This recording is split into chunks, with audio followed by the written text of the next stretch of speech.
Bismillahirrahmanirrahim. Assalamualaikum warahmatullahi wabarakatuh. Selamat pagi atau selamat siang untuk teman-teman praktikum statistika non parametrik. Nah, di video ini kita akan belajar bagaimana cara melakukan uji regresi dengan variabel dummy dengan menggunakan aplikasi SPSS. Sebelum itu, saya ingin menjelaskan sedikit apa itu regresi. Nah, regresi ini merupakan metode atau teknik analisis hipotesis penelitian untuk menguji ada tidaknya pengaruh antara variabel satu dengan variabel lainnya yang dinyatakan dalam bentuk persamaan matematik atau regresi. Nah, variabel di dalam analisis regresi bisa dibedakan menjadi dua variabel, yaitu variabel kuantitatif dan variabel kualitatif. Model regresi pada bagian ini, maksudnya regresi dummy, memfokuskan pada regresi dengan variabel independen kualitatif atau variabel bebas kualitatif. Nah, selanjutnya contoh variabel yang datanya bersifat kuantitatif itu adalah harga, volume produksi, volume penjualan, biaya produksi, dan lain-lainnya. Nah, untuk kualitatif sendiri, contohnya itu variabel yang kualitatif itu adalah jenis kelamin, karena jenis kelamin itu hanya ada perempuan dan laki-laki, itu sifatnya kualitatif. Nah, tingkat pendidikan, status perkawinan, krisis ekonomi, dan lain-lain. Oke, kita langsung aja halaman ke halaman 25. Teman-teman di sana udah dapat lihat teladan 1. Di teladan 1 ini kita diminta untuk menganalisis apakah masa kerja, tingkat pendidikan karyawan, dan jenis kelamin ini mempengaruhi gaji karyawan. Pendidikan dikategorikan menjadi dua, yaitu diploma dan sarjana, menggunakan data hipotesis sebanyak 20 karyawan di suatu perusahaan. Nah, di sini teman-teman bisa lihat rumusnya, teman-teman bisa kaji lebih dalam. Oke, itu dia tadi penjelasan singkat tentang apa itu regresi dengan variabel dummy. Nah, selanjutnya kita akan langsung praktik bagaimana cara menganalisis menggunakan SPSS ini. Pertama kita klik variable view, kemudian kita masukkan variabel-variabel yang ada di halaman 26 yang sudah ada data 20 karyawan. Oke, pertama kita masukkan gaji, kemudian enter. Setelah itu kita masukkan masa kerja, enter. Setelah itu kita masukkan pendidikan,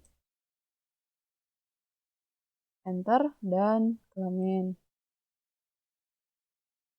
Oke, kita masukkan jenis kelamin aja.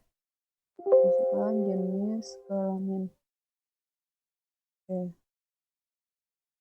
Setelah itu teman-teman masuk ke data view, teman-teman isi data view ini dengan data yang udah ada di halaman 26.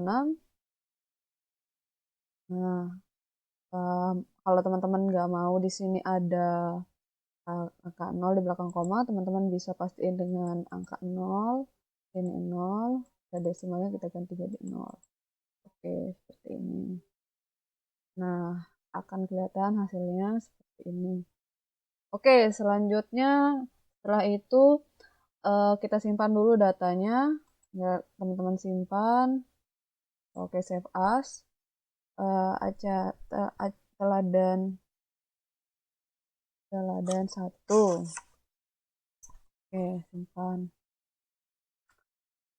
Nah, setelah disimpan, kita akan melakukan analisis data.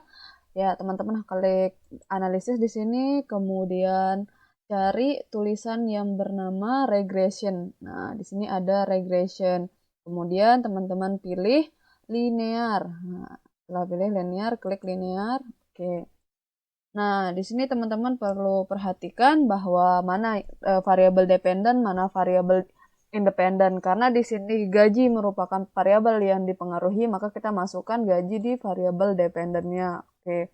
Setelah itu kita blok semua masa kerja, pendidikan, dan jenis kelamin di variabel independen atau variabel bebasnya.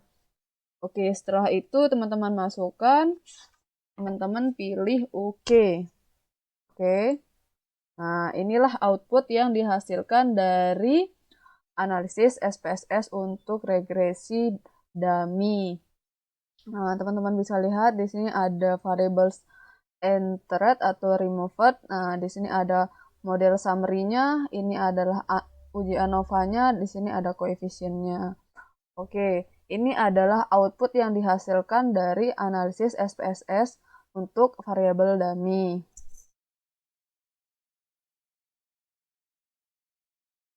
Nah, setelah mendapatkan output dari pengujian regresi variabel dummy di SPSS tadi, nah kita akan bahas satu persatu.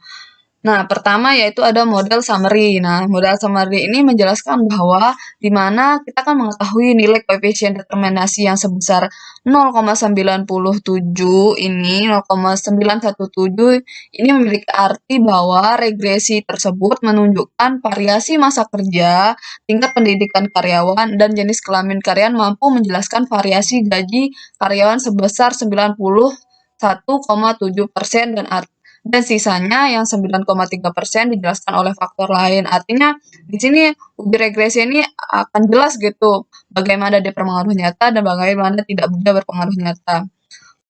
Oke, ini dia hasil uji ANOVA.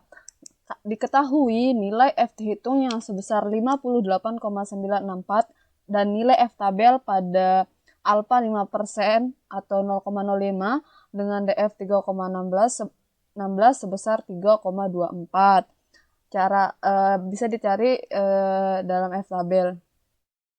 Kemudian nilai F hitung lebih besar dari nilai F tabel sehingga kita akan menolak HO. Nah, paling sederhananya teman-teman bisa melihat dari nilai signifikansi. Nah, di sini diketahui nilai signifikansinya sebesar 0,00. Artinya dia lebih kecil dari 0,05. Secara otomatis maka hal ini HO ditolak dan H1 diterima. Jadi hasil regresi ini mengindikasikan bahwa secara serentak variabel masa kerja, tingkat pendidikan karyawan, dan jenis kelamin secara nyata mempengaruhi gaji karyawan. Kemudian kita akan beralih ke koefisien, hasil koefisien. Nah, uji signifikansinya di mana masa kerja yang nilainya sebesar 0,00 lebih kecil dari 0,05. Artinya H0 ditolak, H1 diterima, dan berpengaruh, artinya berpengaruh nyata. Kemudian di sini ada pendidikan. Pendidikan nilai signifikansi yang keluar sebesar 0,00. Nah, dia pasti lebih kecil dari 0,05. Artinya H0 ditolak, H1 diterima, dan berpengaruh nyata. Di sini masa kerja dan pendidikan dilihat berpengaruh nyata. Beda dengan jenis kelamin. Di sini jenis kelamin hasilnya yang keluar yaitu sebesar 0,28, yang dimana 0,28 ini lebih besar dari 0,05, yang dimana 0,05 ini merupakan alfanya. Maka secara langsung H0 ini akan diterima. Berartinya jenis kelamin ini tidak berpengaruh nyata terhadap gaji karyawan. Nah, hasil regresinya bahwa koefisien regresi variabel dummy masa kerja sebesar 0,156 dapat diartikan bahwa gaji karyawan yang masa kerjanya lebih lama memiliki gaji lebih besar 0,156 juta. Kedua, koefisien regresi variabel dummy pendidikan sebesar 0,183 yang dapat diartikan gaji karyawan yang berpendidikan memiliki gaji lebih besar 2,183 juta. Ketiga, yaitu koefisien regresi variabel dummy jenis kelamin sebesar 0,228 yang dapat diartikan bahwa gaji karyawan pria memiliki gaji lebih besar 0,228 juta. Oke, sekian video praktikum pada hari ini. Kita akan berlanjut ke praktikum selanjutnya. Sekian, terima kasih. Assalamualaikum warahmatullahi wabarakatuh.